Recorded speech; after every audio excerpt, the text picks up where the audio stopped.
This is Revathi. Video చూస్తున్న వారికి likes, కామెంట్స్‌తో support చేస్తున్న వారికి థ్యాంక్ యూ సో మచ్. శ్రేయాని చూసి సాక్షి పని మనిషి అనుకుంటుంది కదా! ఆ తర్వాత నుంచి స్టోరీ కంటిన్యూషన్. 'నా తనువు నా ప్రాణం నీకే' ఎపిసోడ్ నంబర్ 142. నిన్ను చూసి పని మనిషి అనుకొని అలా మాట్లాడాను అంటుంది సాక్షి. తన మాటలకి శ్రేయ గుర్రున చూస్తుంటే, అనుకోవడం ఏంటి? తను మా ఇంటికి కొత్తగా వచ్చిన పని మనిషే సాక్షి అంటూ మోహన్ అక్కడికి వచ్చి సాక్షి పక్కన కూర్చుంటాడు. మోహన్ మాటలకు సాక్షి అర్థం కానట్టుగా ఆశ్చర్యంగా చూస్తుంటుంది. వాళ్ళ ఇద్దరూ అలా పక్కపక్కన కూర్చోవడం చూసి శ్రేయకి ఇంకా మండుతుంటుంది. ఏంటి అలా చూస్తున్నావు? వెళ్ళి మా ఇద్దరికి స్ట్రాంగ్గా కాఫీ తీసుకొనిరా అని మోహన్ ఆర్డర్ వేస్తాడు. నిజమే మోహన్. ఇవాళ మార్నింగ్ నుంచి కాఫీ తాగలేదు. చాలా తలనొప్పిగా ఉంది అని అంటుంది సాక్షి. మోహన్ థైస్ మీద చెయ్యి వేసి మాట్లాడుతూ. వాళ్ళిద్దరూ అంత క్లోజ్‌గా ఉండటం చూసి శ్రేయకి ఒక రకంగా అనిపిస్తుంటుంది.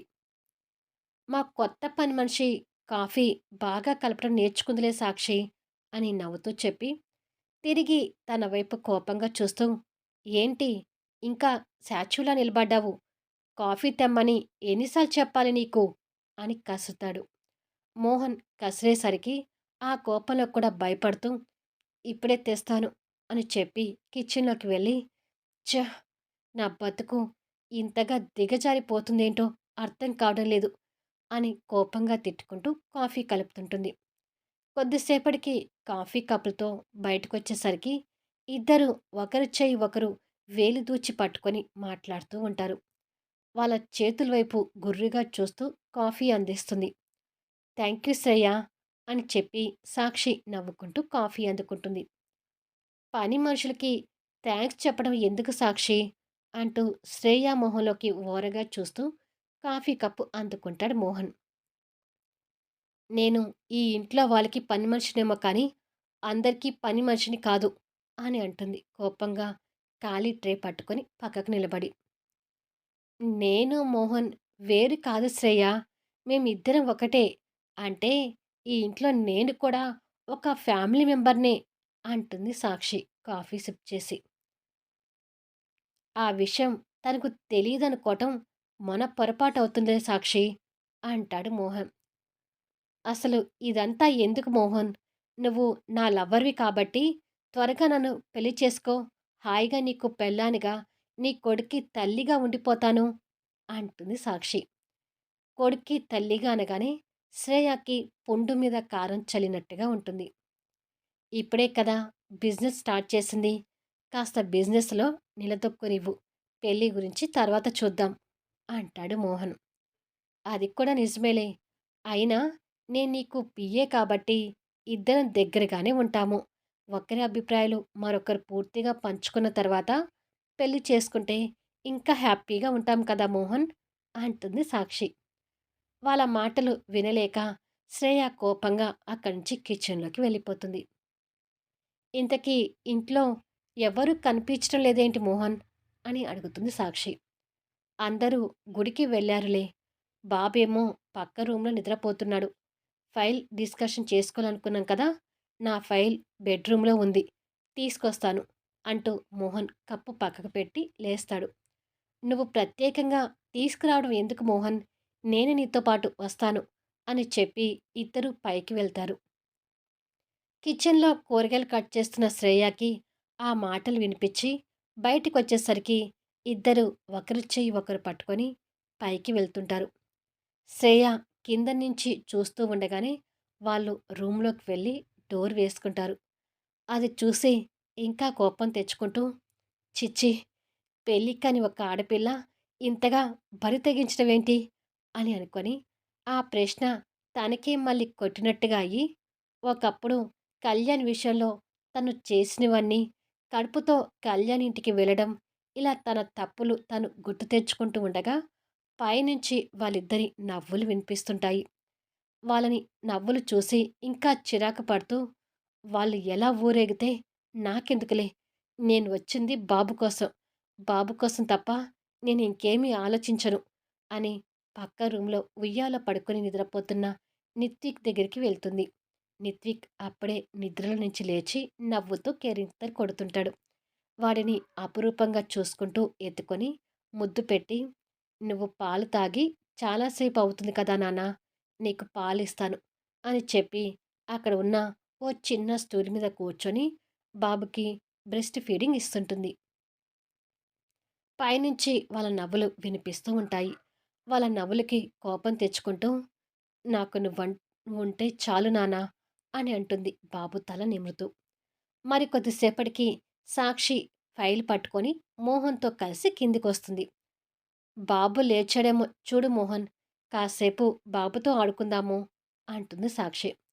"సరే, చూసి వస్తానుండు" అని చెప్పి మోహన్ రూమ్‌లోకి వచ్చేసరికి శ్రేయ బాబుని ఆడిస్తూ ఉంటుంది. తన దగ్గర నుంచి కోపంగా బాబుని గుంజుకుంటాడు. అలా తీసుకోవటం శ్రేయ కూడా కోపంగా చూస్తుంటుంది. "ఇంతసేపు బాబుతో ఆడుకుంది చాలు. వెళ్ళి నీ పని నువ్వు చూసుకో" అని చెప్పి బాబుని తీసుకుని బయటకొస్తాడు. శ్రేయ కోపంగా బయటకొచ్చేసరికి సాక్షి చేతిలో బాబు ఉంటాడు. సాక్షి, మోహన్ కలిసి బాబుని ఆడిస్తుంటారు. బాబుతో ఉన్న వాళ్ళిద్దరిని చూసి శ్రేయ రంపపు కోత అనుభవిస్తుంటుంది. వాళ్ళని చూస్తూనే కిచెన్‌లోకి వెళ్ళబోతుండగా అక్కడ ఉన్న తన ఫోన్ రింగ్ అవుతుంటుంది. ఫోన్ దగ్గరికి వెళ్లి చూసేసరికి ఆర్య కాలింగ్ అని స్క్రీన్ మీద పడుతుంటుంది. ఆర్యతో మాట్లాడలేక కన్నీళ్లు పెట్టుకుంటూ ఆ ఫోన్ కట్ చేస్తుంది. ఇక్కడ ఆర్య ఫోన్ కట్ అయినందుకు చిరాకు పడుతూ, ఎన్నిసార్లు ఫోన్ చేసినా శ్రేయ లిఫ్ట్ చేయదేంటి? అసలక్కడ ఏం జరుగుతుంది? శ్రేయ మోహన్ వాళ్ళ ఇంట్లో ఎందుకుంటుంది? అని చిరాకు పడుతూనే కళ్యాణ్‌కి ఫోన్ చేస్తుంటాడు. ఆర్య ఫోన్ చూడగానే ఆఫీసులో ఉన్న కళ్యాణ్ భయపడుతూ, వామ్మో! ఇప్పుడు ఫోన్ లిఫ్ట్ చేస్తే వాడితో అక్షింతలు వేయించుకోలేక చావాలి అని కళ్యాణ్ కూడా ఫోన్ కట్ చేస్తాడు. ఛ! ఎవ్వరు ఫోన్ లిఫ్ట్ చేయడం లేదు. మల్లిక ఆంటీ వాళ్ళకు చెప్తే ఒకసారి నన్ను రమ్మని అంటున్నారు. అసలు ఏం జరుగుతుందక్కడ? అని తల పట్టుకుంటాడు. కళ్యాణ్ ఫోన్ తీసుకొని నిన్నంతా మైథిలితో గొడవ పడింది గుర్తు తెచ్చుకొని, ఎనిమి కోపం తగ్గిందో లేదో అని అనుకుంటూ తనకి ఫోన్ చేస్తుంటాడు. మైథిలి ఫోన్ దగ్గరికి వచ్చి స్క్రీన్ మీద చూసి, "ఎన్ని మాటలన్నావు నన్ను? పైగా రాత్రి నాకు దూరంగా పడుకుంటావా?" అని అనుకొని ఫోన్ కట్ చేసి, "నేను నీతో మాట్లాడను. నీ దోస్త్ కటీఫ్" అని చెప్పి వాట్సాప్‌లో మెసేజ్ పెడుతుంది. ఆ మెసేజ్ చూసి నవ్వుకుంటూ, ఈ ఆడవాళ్ళు అలిగితే అంత తొందరగా అలక పానుపు దిగరేమో అని అనుకొని వర్క్ చేసుకుంటూ ఉంటాడు. ఓ రూమ్‌లో పరశురామ్, శశిధర్, ఈశ్వర్ మందు తాగుతూ మీటింగ్‌లో ఉన్నారు. ఆ మైథిలి దగ్గర నుంచి 2,00,00,000 కొట్టేసి తిరిగి అంత వినయంగా వెళ్ళి ఎందుకిచ్చావు ఈశ్వర్ అని అడుగుతాడు పరశురామ్. స్టాఫ్‌కి శాలరీస్ ఇవ్వడం కోసం 2,00,00,000 కళ్యాణ్ ఇబ్బంది పడుతున్నాడని వాళ్ళకి వీళ్ళకి ఫోన్ చేసినట్టుగా తెలిసిందని మీరే చెప్పారు కదా పరశురామ్ గారు అని అంటాడు ఈశ్వర్. అవును, అయితే అని అడుగుతాడు శశిధర్. ఇప్పుడు నేను వెళ్ళి ఆ డబ్బు తీసుకువెళ్ళి ఇవ్వలేదనుకోండి, ఆ కళ్యాణ్ ఈ పాటికి నా గుట్టు రట్టు మొత్తం విప్పి ఆ మైథిలి ముందు నిలబెట్టేవాడు. మైథిలికి నా మీద కలిగిన నమ్మకం అంతా దెబ్బకు ఎగిరిపోయేది. అలా జరగకూడదని, తను నన్ను ఎప్పటికీ నమ్ముతూనే ఉండాలని తీసుకున్న డబ్బు తిరిగి వెళ్ళి ఇచ్చేశాను. మంచితనంతోనే వాళ్ళ కంపెనీలో పాగా వేయటానికి ఇది ఒక స్కెచ్ అనుకోండి అంటాడు ఈశ్వర్. ఏమో ఈశ్వర్, ఆ కళ్యాణి నాశనం చేయటానికి ఇక నువ్వొక్కడివి ఆధారం అనుకుంటున్నాము అంటాడు శశిధర్. నన్ను నమ్ముకుంటే మీకు లాభమే కానీ నష్టం ఏమీ ఉండదు అంటాడు ఈశ్వర్. పరశురామ్ కూడా డ్రింక్ చేస్తూ, వయసులో పెద్దవాళ్ళని కూడా చూడకుండా ఆ కళ్యాణ్ నా తలని టేబుల్‌కేసి కొట్టి నన్ను జైల్లో పెట్టించాడు. అవి గుర్తొస్తే నా ఒంట్లో రక్తం సలసల కాగుతుంది ఈశ్వర్. వీటన్నిటికి ప్రతీకారం తీర్చుకోవడం కోసమే సూర్యాని మచ్చిక చేసుకొని నా ఇంటి అల్లుడిని చేసుకోబోతున్నాను. నా స్థానంలో సూర్యని కళ్యాణ్‌కి శత్రువు చేయాలని నా ఆలోచన. కానీ ఈ మధ్య సూర్య కాస్త మెత్తబడ్డట్టుగా ఉన్నాడు. ఈ పెళ్ళైతే సూర్యాని ఆ కళ్యాణ్‌కి పూర్తి నెగెటివ్‌గా చేసే ఆలోచనలో ఉన్నాను అని మాట్లాడుకుంటూ ఉంటారు. సాయంత్రానికి కళ్యాణ్ ఆఫీస్ నుంచి బయలుదేరి వస్తుంటాడు. మార్గం మధ్యలో జెస్సీ కారు అడ్డంగా పెట్టి ఒక స్టైల్‌లో నిలబడి కళ్యాణ్ కోసం ఎదురు చూస్తుంటుంది. కళ్యాణ్ తనని చూసి ఆశ్చర్యపోతూ కారు ఆపి తన పొగని చూస్తూ కారు ముందుకొచ్చి కళ్యాణ్ కూడా ఓ స్టైల్‌లో కారు కానుకొని నిలబడి, "ఏంటి నా దారికి అడ్డుగా నిలబడ్డావు?" అని అడుగుతాడు. "నీ దారికి ఇక నుండి నేనే అడ్డవుతానని చెప్పడానికి ఇలా నిలబడ్డాను" అంటుంది జెస్సీ పొగరుగా చూస్తూ. తన మాటలకి కళ్యాణ్ స్టైల్‌గా ఓ చిరునవ్వు నవ్వుతాడు.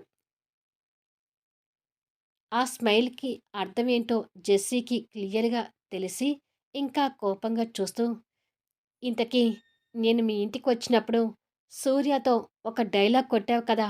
ఆ డైలాగ్ గురించి డిస్కషన్ చేద్దామని వచ్చాను. అదే బలవంతంగా పెళ్లి చేసుకున్నట్టుగా మొహం అలా పెట్టావేంటి సూర్య అని డైలాగ్ పేల్చావు కదా! అసలేంటి నీ ఉద్దేశం? మేమిద్దరం పెళ్లి చేసుకోవడం నీకు ఇష్టం లేదా?" అని అడుగుతుంది జెస్సీ. కళ్యాణ్ తన మాటలకు అదే స్మైల్ కంటిన్యూ చేస్తూ కార్ బ్యాలెట్ మీద ఎక్కి కాలు మీద కాలు వేసుకొని సీరియస్గా తన యాటిట్యూడ్ చూపిస్తూ ఇష్టం లేదు. ఎందుకంటే సూర్య మనసులో ఉంది నువ్వు కాదు, క్రాంతి. సూర్య ప్రేమించేది నిన్ను కాదు, క్రాంతిని అంటాడు. వీడియో ఎలా ఉంది అనేది కామెంట్స్లో తెలియచేయండి. అలాగే లైక్స్ ఇచ్చి సపోర్ట్ చేయండి. మళ్ళీ నెక్స్ట్ వీడియోలో కలుద్దాము.